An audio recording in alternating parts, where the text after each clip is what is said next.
CTET सन 2026 के लिए Urdu pedagogy की तीसरी क्लास में आज हम लोग नोम चॉम्स्की, जीन पियाजे और लेव वाइगोस्की की थ्योरी को डिस्कस करेंगे और इनसे रिलेटेड सवालात जो सीटेट में पूछे जा चुके हैं उन्हें भी हल करेंगे।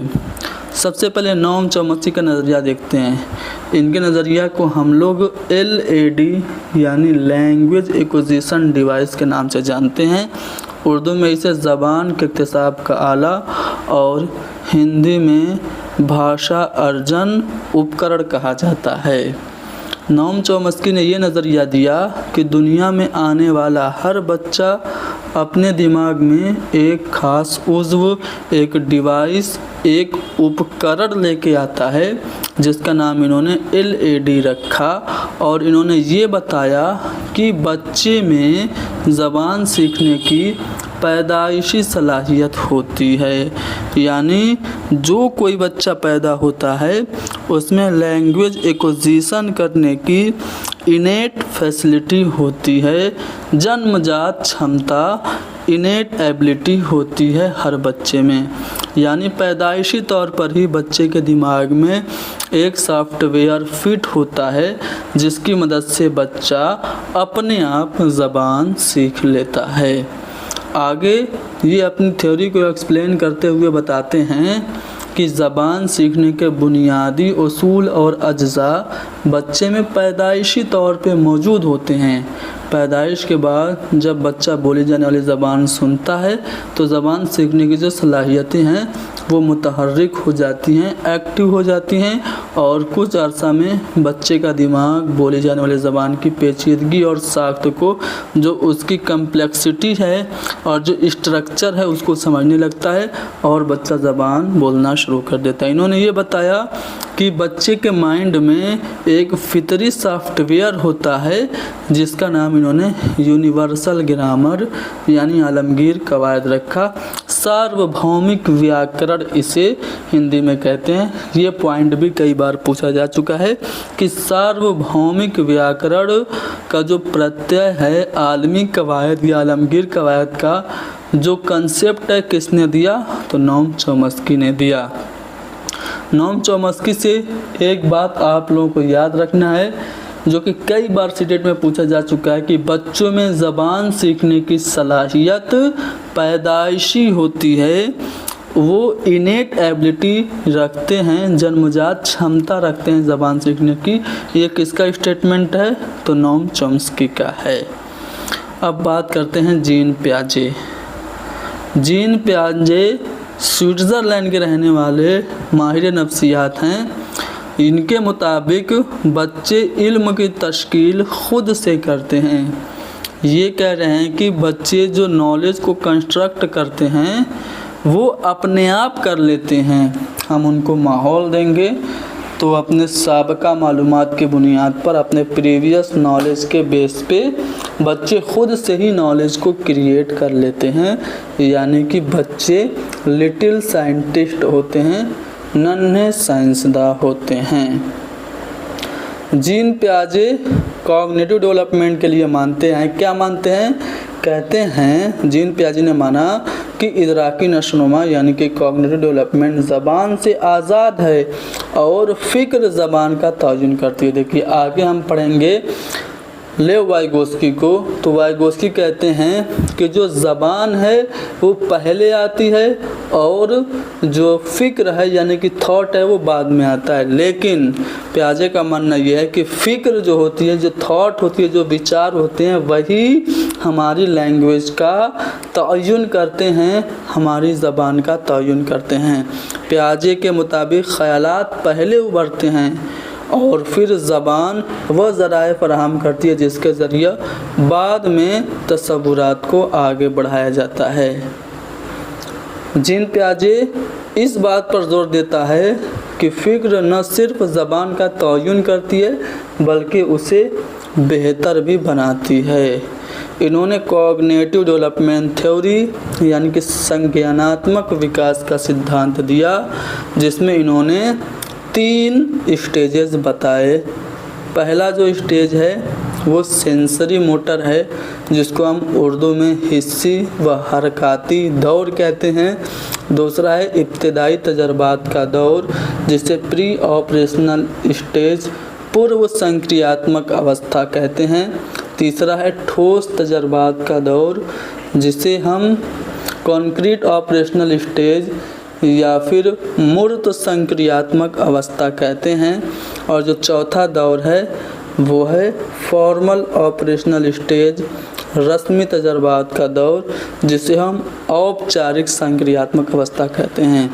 ये 4 अदवार, ये 4 स्टेजेस बताए हैं कॉग्निटिव डेवलपमेंट के जीन प्याजे ने। अब चारों अदवार में क्या क्या होता है ये जानते हैं। तो जो हिस्सी व हरकती दौर सेंसरी मोटर स्टेज होता है, पूर्व संक्रियात्मक अवस्था होता है, वो पैदाइश से 2 साल तक होता है। इस दौर में बच्चा अपने कुव्वते हिस्स से, सेंसरी से, ज्ञानेंद्रियों से जानकारी हासिल करता है, यानी चीज़ों को देख कर, सूंघ कर, छू कर उसके बारे में जानता है। छोटे छोटे अल्फाज वो बोलने लगता है, जानने वाले को देख के मुस्कुराता है, अजनबियों को देख के डर जाता है। याद रखिएगा, ऑब्जेक्ट स्टेबिलिटी जो आती है वो बच्चे में कब आती है? जब बच्चा 18 से 24 महीने का होता है, तो उस दौरान बच्चे में वस्तु अस्थायित्व आ जाता है, अशिया इस्तेहकाम, ऑब्जेक्ट स्टेबिलिटी आ जाती है। ऑब्जेक्ट स्टेबिलिटी क्या होती है? मान लीजिए एक गेंद है, आपने बच्चे को दिखाया और फिर आपने ऐसे इशारा किया कि मैं गेंद को फेंक रहा हूँ, और फिर इशारा करके आपने पीछे छुपा लिया। तो 18 साल से कम का अगर बच्चा रहेगा तो ये सोचेगा कि आपने गेंद फेंक दिया तो गेंद गायब हो गई, गेंद का वजूद ही खत्म हो गया। लेकिन जब 18 महीने से ज़्यादा का बच्चा होगा तो उसमें स्टेबिलिटी आ चुकी होगी, वो गेंद को तलाश करेगा, वो कहेगा कि अगर कोई ऑब्जेक्ट थी तो भले ही मेरी नज़र के सामने नहीं है, वो कहीं ना कहीं तो ज़रूर होगी। तो ये है ऑब्जेक्ट स्टेबिलिटी, बच्चे में 18 से 24 महीने के दौरान आ जाती है। दूसरा जो स्टेज है वो पूर्व संक्रियात्मक अवस्था, प्री ऑपरेशनल स्टेज है। इस दौर में बच्चा क्यों, कैसे जैसे सवालात करने लगता है। पंखा को चलते हुए देखेगा तो पूछेगा क्यों चल रहा है, ठीक है, यानी उसमें थोड़ा थोड़ा क्यूरियोसिटी आ जाती है। इस दौर में बच्चे में तकलीदी सलाहियतें होती हैं, नकल करके, अनुकरण करके चीज़ों को सीखता है। इस दौर में बच्चा सिर्फ अपनी ज़रूरियात की फिक्र करता है, यानी कि बच्चा अहम केंद्रित होता है, नार्सिसिज्म उसमें होता है, ठीक है। खुद के प्रति उसे बहुत ज़्यादा प्रेम होता है, अपना चॉकलेट दूसरों को शेयर नहीं करता है। तीसरा जो स्टेज आता है वह है ठोस तजर्बात का दौर, जिसको हम मूर्त संक्रियात्मक अवस्था कहते हैं। इस दौर में बच्चा मंतकी सोच शुरू कर देता है, लेकिन जो मंतकी सोच करता है वो सिर्फ ठोस चीज़ों के बारे में करता है। अपने सामने मौजूद चीज़ों में वो तफरीक करना, कंपेरिजन करना, कंपेयर करना वो सीख चुका होता है। ज़बान व मवासलात की यानी कम्युनिकेशन करने की उसकी जो सलाहियत है वो बढ़ चुकी होती है। रस्मी तजर्बात का दौर ये अहम होता है। इस दौर में बच्चा मुजर्रद अशिया के बारे में, जो चीज़ें बच्चे के सामने मौजूद नहीं है उनके बारे में भी क्रिटिकल थिंकिंग करने लगता है, मंतिकी सोच शुरू कर देता है। इस दौर में दिमागी सलाहियत मुकम्मल हो जाती है। इस दौर में तसव्वुरी सोच जो हमारी होती है, जो हमारी थिंकिंग होती है वो बहुत ब्रॉड हो जाती है, बहुत विस्तृत हो जाती है। तो चारों स्टेजेस आपने जान लिए। अब बात करते हैं वाइगोस्की। वाइगोस्की की थ्योरी से सीटेट में सबसे ज़्यादा सवालात पूछे जाते हैं। इन्होंने समाजी तामुल का नज़रिया दिया, यानी कि वाइगोस्की कहते हैं कि बच्चे सोशल इंटरेक्शन करके, सामाजिक अंतः क्रिया करके ज़बान को बेहतर तरीके से सीख सकते हैं। यानी ज़बान जो है वो समाजी तामुल का नज़रिया है। ये बात वाइगोस्की ने कही। वाइगोस्की ने एक थ्योरी थी जिसका नाम क्या था, सोशियो कल्चरल डेवलपमेंट थ्योरी, जिसको हम समाजी सकाफती नशोनुमा का नज़रिया कह सकते हैं। इस थ्योरी में इन्होंने 3 चीज़ों पर जोर दिया। वो 3 चीज़ें कौन कौन सी हैं? SCL यानी सोसाइटी, कल्चर और लैंग्वेज। समाज, भाषा समाज, संस्कृति और भाषा, इन 3 चीज़ों पे जोर दिया और कहा कि बच्चों में ज़बान सिखाने के लिए समाज का, संस्कृति का और भाषा का अहम रोल होता है। बच्चों में जो डेवलपमेंट होता है वो इन 3 चीज़ों की वजह से होता है। इन्होंने जोन ऑफ प्रॉक्सिमल डेवलपमेंट, जिसका शॉर्ट फॉर्म ZPD है, वो दिया। अब जोन ऑफ प्रॉक्सिमल डेवलपमेंट क्या होता है? बच्चों के अमली सलाहियत और मुमकिना सलाहियत के बीच में फ़र्क पाया जाता है। इसी फ़र्क को इन्होंने कुर्ब नशोनुमा का इलाका, समीपस्थ विकास का क्षेत्र, जोन ऑफ प्रॉक्सिमल डेवलपमेंट का। अच्छा देखिए, मान लीजिए कोई चीज़ बच्चा खुद से सीख सकता है, किसी चीज़ को सीखने के लिए उस्ताद की ज़रूरत पड़ती है। इन दोनों के बीच में भी एक थोड़ा सा फ़र्क होता है। कोई चीज़ बच्चा अपने आप कर सकता है, किसी चीज़ को करने के लिए टीचर से मदद लेनी पड़ती है। इन दोनों के बीच में भी एक इलाका होता है, यही जो इलाका है कुर्ब नशोनुमा का इलाका है, हम कह सकते हैं। उसके बाद इन्होंने स्कैफोल्डिंग का कंसेप्ट दिया। स्कैफोल्डिंग को उर्दू में ताउनी मफरूज़ा के नाम से भी पूछा जाता है। इसको मचान बंदी कहा जाता है। जब कोई भी तजर्बाकार फ़र्द, कोई भी टीचर, कोई भी हमसे बड़ा हमको टेम्परेरी हेल्प देता है और जब हम किसी काम को सीख लेते हैं तो वो हेल्प हटा लेता है, इसी टेम्परेरी और ज़रूरत पड़ने पे दी जाने वाली मदद को हम स्कैफोल्डिंग कहते हैं। जैसे हम साइकिल चलाना सीख रहे हैं, हमारे बड़े भैया पीछे से साइकिल को पकड़े हुए हैं। जब हम कंट्रोल में आ जाते हैं, साइकिल चलाना सीख जाते हैं, तो भैया पीछे से साइकिल जो पकड़े हैं वो छोड़ देते हैं। तो ये जो भाई ने पीछे से हेल्प दी हमको, टेम्परेरी जो हमको हेल्प दी, इसी हेल्प को, इसी आर्जी मदद को हम क्या कहेंगे? स्कैफोल्डिंग कहते हैं। कोई बच्चा खुद से किसी काम को नहीं कर पा रहा है, लेकिन उस्ताद की मदद से वो काम कर ले जा रहा है, तो इसे हम, ये जो मदद उस्ताद ने दी है, इसको हम क्या कहेंगे? स्कैफोल्डिंग कहेंगे। कोई बच्चा मैथ के क्वेश्चन खुद से हल नहीं कर पा रहा है, लेकिन टीचर उसकी मदद करता है, थोड़ा सा हिंट देता है, तो वो मैथ के सवालों को खुद से हल करने लगता है। तो ये जो टेम्परेरी हेल्प टीचर ने दी है, इसे ही हम स्कैफोल्डिंग कहते हैं। प्राइवेट स्पीच क्या होता है? आपने देखा होगा छोटे बच्चे किसी काम को करते हुए खुद से बात नहीं करते हैं, तो प्याजे ने इसको ईगो सेंट्रिज्म कहा है। अगर बच्चे खुद से बात कर रहे हैं तो ये अनायत पसंदी है, ईगो सेंट्रिज्म है। लेकिन वाइगोत्स्की इसको प्राइवेट स्पीच, निजी तकरीर, निजी भाषण कहते हैं। जब बच्चा अपने आप से बात कर रहा होता है तो वो अपने ख़यालात को मुनज़्ज़म करने की कोशिश करता है, अपने आइडियाज़ को वो रेगुलेट कर रहा होता है, और इसी बातचीत को ही हम निजी तकरीर कहते हैं। ठीक है, तो हमने प्याजे, वाइगोत्स्की और चॉम्स्की तीनों की थ्योरी पढ़ दी। अब हम इनसे मुताल्लिक सवालात हल करेंगे। चलिए अब हम लोग इस टॉपिक से मुताल्लिक कुछ अहम सवालात हल करते हैं। पहले सवाल में हमसे ये पूछा जा रहा है कि वाइगोत्स्की के मुताबिक कौन से उन्सुर आमोजिश को, यानी अधिगम को, लर्निंग को मुतासिर करते हैं। तो वाइगोत्स्की की थ्योरी जब हमने पढ़ी थी, हमने आपको बताया था कि वाइगोत्स्की ने 3 चीज़ों पे जोर दिया, सोसाइटी पे, कल्चर पे और लैंग्वेज पे, यानी समाजी तामुल, सकाफ़त और ज़बान। इन 3 चीज़ों पे इन्होंने जोर दिया, यानी कि हमारा जो ऑप्शन डी होगा, अलिफ, बे और जीम करेक्ट हो जाएगा। चॉम्स्की का मानना है कि बच्चों को ज़बान में महारत पैदा करने के लिए ज़रूरी है। क्या ज़रूरी है? नोम चॉम्स्की ने कहा कि बच्चों में ज़बान सीखने की पैदाइशी सलाहियत होती है।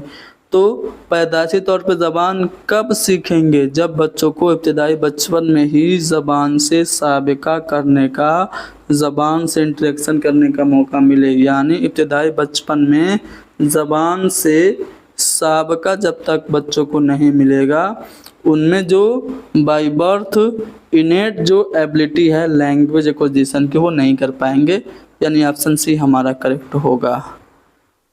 चॉम्स्की का स्टेटमेंट पूछा गया है, बच्चे जबान सीखने की कुव्वत लेकर पैदा होते हैं, ये कॉल किसका है?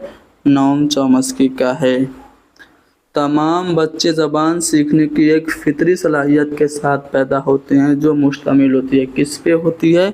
यूनिवर्सल ग्रामर पे, सार्वभौमिक व्याकरण पे, यानी आलमगीर कवायद पे। अगला सवाल है कि लेव वाइगोत्स्की के मुताबिक इनमें से कौन सा उनसुर बच्चों को सीखने के काबिल बनाने के लिए अहम है? देखिए, डायलॉग जब बच्चे बोलेंगे तो एक दूसरे से इंटरेक्शन करेंगे, अंतः क्रिया करेंगे, तो डायलॉग यानी मुकालमा जो है वो बच्चों को ज़बान सीखने में मददगार साबित हो सकता है। प्याजे और वाइगोत्स्की के मुताबिक सीखने का अमल किस तरह होता है? नकल से होता है? जी नहीं, बच्चे ज़बान नकल करके सीखते हैं, ये नज़रिया स्किनर का है। बच्चे जब गैर फ़आल होते हैं, इनएक्टिव होते हैं? जी नहीं, जब बच्चे किसी काम में सक्रिय रूप से भाग लेते हैं, जब बच्चे एक्टिव होकर किसी एक्टिविटी को करते हैं तो बच्चे अच्छी तरीके से सीखते हैं, यानी हमारा चौथा वाला ऑप्शन करेक्ट होगा, यानी आमोजगारों की फ़आल सरगर्मी के ज़रिए सीखने का अमल होता है। अगला सवाल की क्लास 6 की एक बच्ची है सलमा, कुछ अल्फाज वो ठीक से नहीं बोल पा रही है, लेकिन उस्ताद उसे इंडिविजुअली अटेंशन देकर मुख्तलिफ हिकमत अमलियों पर उसको हेल्प करता है, आर्जी मदद उसे देता है। तो ये जो मदद आर्जी उसको दी गई है वाइगोत्स्की के नज़रिया, ये हिमायत, ये मदद क्या कहलाती है? तो वाइगोत्स्की इसको स्कैफोल्डिंग कहते हैं, मचान बंदी, तावनी मफरूज़ा कहते हैं। टेम्परेरी हेल्प जो ज़रूरत पड़ने पे दी जाती है वो मचान बंदी कहलाती है। कौन सा बयान वाइगोत्स्की के मुताबिक है? वाइगोत्स्की का नज़रिया जो है उसके मुताबिक समाजी तन्हाई, आप सोशली बाइकआउट हो जाएं, अकेले रहें, तो ये ज़बान सीखने में मददगार है? जी नहीं। बच्चे दूसरों के ताउन के बगैर बेहतरीन तरीके से सीख करते हैं? जी नहीं, दूसरों का ताउन करना पड़ता है। इशारे और इशारे सीखने की रफ्तार को रोकते? जी नहीं। समाजी और सकाफती जो उनसुर होते हैं, सोशियो कल्चरल जो फैक्टर्स होते हैं, वो ज़बान सीखने में मददगार होते हैं, तो चौथा वाला ऑप्शन करेक्ट होगा। वाइगोत्स्की के नज़रिया के मुताबिक एक उस्ताद को क्या करना चाहिए? तलबा को किसी भी सूरत में इमदाद या इशारे यानी हेल्प और हिंट देने से गुरेज करना चाहिए? जी नहीं, हमें गुरेज नहीं करना चाहिए। ना ही बच्चों की हौसला शिकनी करनी चाहिए। आपस में बहसो मुबाहसा के लिए बच्चों को इनकरेज करना चाहिए। जब आपस में बच्चे डिस्कशन करेंगे, बहसो मुबाहसा करेंगे, एक दूसरे से इंटरेक्शन करेंगे, अंतःक्रिया करेंगे, तो ज़बान सीखेंगे। चौथे वाले ऑप्शन में समाजी सकाफती पॉइंट तो आपको दिख रहा है जो कि वाइगोत्स्की से मुतल्लिक है, लेकिन पूरा ऑप्शन ध्यान से पढ़िए। आमोजिश को तलबा के समाजी सकाफती सियाक से अलग रखना चाहिए, हमें अलग नहीं रखना है, समाजी और जो सकाफती सियाक है उससे जोड़े रखना है, अलग नहीं रखना है। जोड़ने के लिए हमें क्या करना पड़ेगा? बहस मुबाहिसा, डिस्कशन करवाना पड़ेगा। तो सी वाला ऑप्शन हमारा करेक्ट होगा। हर बच्चा नहवी उसूल के एक निज़ाम जिसे यूनिवर्सल ग्रामर, आलमी कवायद, सार्वभौमिक व्याकरण कहा जाता है, उससे लैस होता है। तो ये किसके मुताबिक है? तो ये LAD के मुताबिक, लैंग्वेज एक्विजिशन डिवाइस के मुताबिक हर बच्चे के माइंड में एक सॉफ्टवेयर यूनिवर्सल ग्रामर फिट होता है। तो ये ज़बान के इक्तिसाब का जो आला होगा, ऑप्शन बी हमारा करेक्ट होगा। बच्चे ज़बान सीखने की कुव्वत लेके पैदा होते हैं, कौन कह रहा है? चॉम्स्की कह रहे हैं। इंसानी दिमाग में ज़बान के असूल का सामान पहले से मौजूद होता है जिसके ज़रिए माहौल में मौजूद ज़बानें बच्चा सीख सकता है, कौन कह रहा है? चॉम्स्की कह रहे हैं। दूसरी ज़बान के इक्तिसाब का नज़रिया, सेकेंड लैंग्वेज एक्विजिशन की जो थ्योरी है, किसने दी थी? स्टीफन क्रेशन ने दी थी। कभी कभार पूछ लेता है, ये सवाल आप लोगों को याद रखना है। चॉम्स्की ने यूनिवर्सल ग्रामर का नज़रिया दिया था। आलमी कवायद, आलमी लफ्ज़ियात नहीं, आलमी कवायद, जो ऑप्शन बी होगा वो हमारा करेक्ट होगा। ये सवालात हमने आप लोगों को जो दिए हैं, इसको आप लोग खुद से भी हल कर पा रहे होंगे, क्योंकि हमने थ्योरी पहले ही आपको अच्छे से एक्सप्लेन कर दिया। देखिए इसका फोल्डिंग देने का सही तरीका क्या है। मुहर्रिक के ज़रिए, स्टिमुलस के ज़रिए हम कंडीशनिंग करवाएंगे, सही जवाबात पर इनामात देंगे, ज़रूरत पड़ने पे इशारे और मदद करेंगे। जी हाँ, इसका फोल्डिंग हमें ज़रूरत पड़ने पे देना है और टेम्परेरी देना है। सी वाला ऑप्शन करेक्ट होगा। दावा और दलील है, एक उस्ताद को तलबा को ग्रुपों में काम करने और साथियों के साथ बातचीत को फ़रोग़ देने के लिए मोटिवेट करना चाहिए, तरगीब देना चाहिए। बिल्कुल सही बात है। यही बात वाइगोत्स्की की थ्योरी में कही गई है कि एक दूसरे से बातचीत का आप बच्चों को मौका दीजिए। क्यों? क्योंकि सीखना एक सोशल प्रोसेस है, यानी समाजी अमल है। तो दावा और दलील दोनों सही हो गए। निजी तकरीर, ये किससे मुताल्लिक है? वाइगोत्स्की से मुताल्लिक है। प्राइवेट स्पीच का कंसेप्ट किसने दिया था? वाइगोत्स्की ने। बच्चों की निजी तकरीर इल्मी नशोनुमा में अहम किरदार अदा करती है, क्योंकि ये बच्चों की सोच की रहनुमाई करती है और ये ख़यालात को मुनज़्ज़म करती है। ये नज़रिया किसका है? लेओ वाइगोत्स्की का है। एक टीचर का मानना यह है कि इंसान उसी तरह ज़बान सीखता है जिस तरह वह तजर्बे के ज़रिए दीगर सलाहियतें सीखता है। ये किसका कहना है? यानी जिस तरह आप दूसरी चीज़ें किसी को देख करके एक्सपीरियंस करके सीखते हैं, वैसे ही ज़बान भी सीख सकते हैं। ये बात कौन कह रहा है? BF स्किनर कह रहे हैं। तीसरा वाला ऑप्शन करेक्ट होगा। किस माहिर नफ्सियात ने ये नज़रिया दिया है कि बच्चे की ज़बान की नशोनुमा में तामुल सबसे अहम, जहाँ कहीं पे भी सोशल इंटरेक्शन, समाजी तामुल दिखे, आँख बंद करके आपको वाइगोत्स्की को लगा देना है। वाइगोत्स्की के मुताबिक बच्चों में ज़बान की नशोनुमा कब होती है? जब वो दूसरों के साथ बातचीत करे, जब वो ठोस अशिया के साथ तामुल करे, जब खुद से बात करे, जब खामोश रहे। दूसरों से बात करेगा तभी तो ज़बानी नशोनुमा होगी। पहला वाला ऑप्शन करेक्ट होगा। ऐसे ही और भी बहुत सारे सवालात हैं, इसको आप लोग खुद से भी कर सकते हैं, मुझे कराने की ज़रूरत है ही नहीं।